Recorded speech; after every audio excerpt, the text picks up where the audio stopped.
Cada año, el Ministerio de Hacienda anima a los ciudadanos a cumplir con su deber de pagar los impuestos para el progreso y el desarrollo del país. Así comenzaba en 1982 el primer cuadernillo editado por la entonces Asamblea Andaluza de No Violencia, explicando y difundiendo la objeción fiscal al gasto militar. Desde aquel momento han pasado más de 20 años y el militarismo sigue creciendo. Se desplomó el muro de Berlín, desapareció la Unión Soviética y el Pacto de Varsovia, desapareció el peligro de la Guerra Fría, que aparentemente era el justificante de la entonces carrera militarista.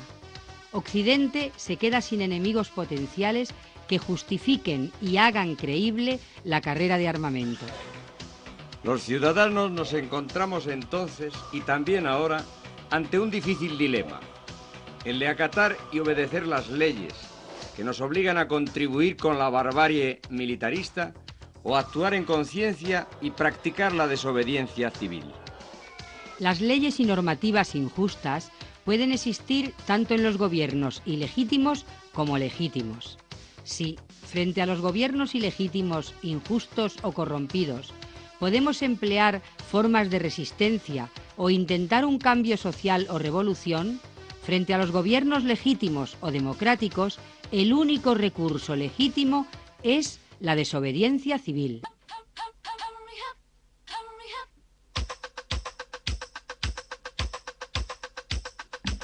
Desobediencia civil es distinto de infracción o transgresión de las leyes. No es más que un incumplimiento o violación de lo ordenado. Incluye ser una acción voluntaria y un acto público colectivo, por motivos morales o éticos, con la intención de inducir su revisión o cambio.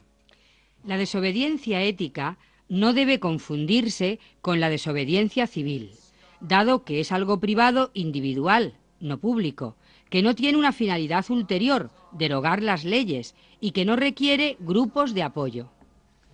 Según expresó Muguerza en 1986, aunque ambos tipos de disidencia tienen el imperativo moral de oponerse a la instrumentalización del ser humano, podemos definir la desobediencia civil, en palabras de García Gottarello, como un acto de quebrantamiento público de la norma por razones de conciencia y por medios pacíficos, con aceptación voluntaria de las sanciones que dicho quebrantamiento lleve. A lo largo de la historia se pueden señalar algunos ejemplos como modelos de la desobediencia civil. Sócrates, que vivió entre el 470 al 399 a.C., es el primer ejemplo conocido de desobediencia civil. Mantuvo que es necesario obedecer las leyes de la polis hasta el punto de aceptar la condena a muerte que el tribunal le imponía. Por otro lado, desde un individualismo de conciencia reflexiva, introdujo en Atenas la tesis de que no hay que obedecer las leyes contrarias a la conciencia individual. Así, mantuvo que es necesario aceptar las leyes que regulan el Estado, pero ello no excluye, y esto es lo propio del desobediente civil, el derecho a desobedecer aquellas normas que, según las propias convicciones morales, uno no esté de acuerdo, y por esta contradicción aceptar las consecuencias que tal desobediencia conlleve. Turgot escribió en 1849 su famosa obra sobre desobediencia civil, donde introdujo e inventó el término. Turgot se negó a pagar los impuestos federales para financiar la guerra de Estados Unidos contra México, que él consideraba injusta. Con esto Turgot propuso, de forma parecida a los actuales no violentos o antimilitaristas, desobedecer los actos de gobierno y normas en que se apoyan que vayan contra las convicciones morales, como medio para llamar la atención sobre la injusticia de algunas medidas. Además, Turgot inició la actitud de los pacifistas antibelicistas británicos, que posteriormente se opusieron a la intervención de Inglaterra en la Primera Guerra Mundial, como Bertrand Russell, o más recientemente los norteamericanos que se oponían y desertaban de la Guerra del Vietnam, propugnando la objeción de conciencia. Turgot decía: creo que deberíamos ser primero hombres y después súbditos. No es tan deseable que se cultive el respeto a la ley como el respeto a lo justo. La única obligación que tengo que asumir es la de hacer en todo momento lo que creo justo.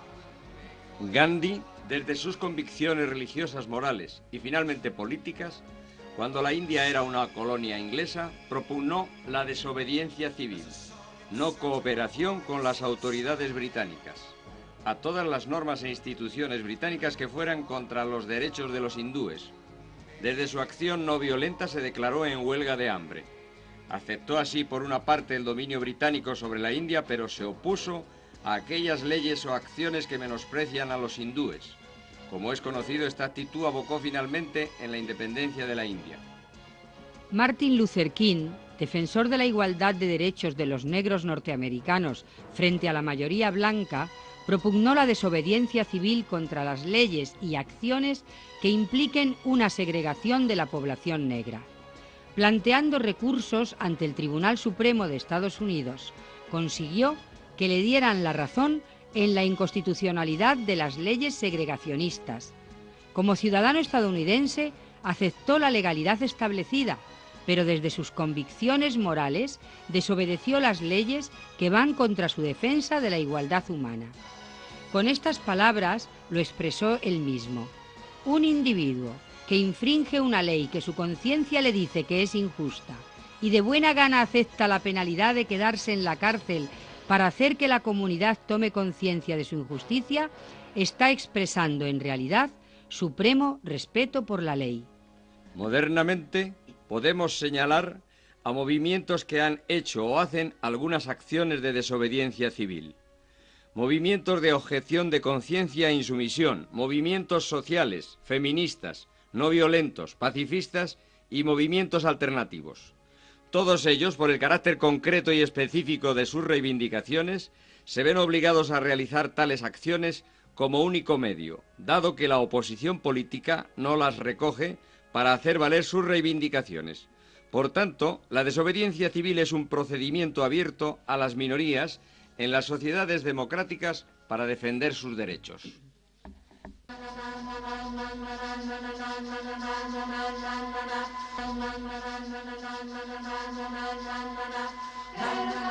En el libro Teoría de la Justicia, Rawls expresa su opinión sobre la desobediencia civil y la democracia en estos términos. Al participar en la desobediencia civil, tratamos de dirigirnos al sentido de la justicia que tiene la mayoría y a dar a conocer que, según la propia opinión sincera y meditada, las condiciones para la libre cooperación están siendo violadas. Tratamos de que los demás reconsideren, que se pongan en nuestro lugar y reconozcan que no pueden esperar que consintamos indefinidamente en los términos que ellos nos imponen. La fuerza de esta apelación depende de la concepción democrática de la sociedad como un sistema de cooperación entre personas iguales.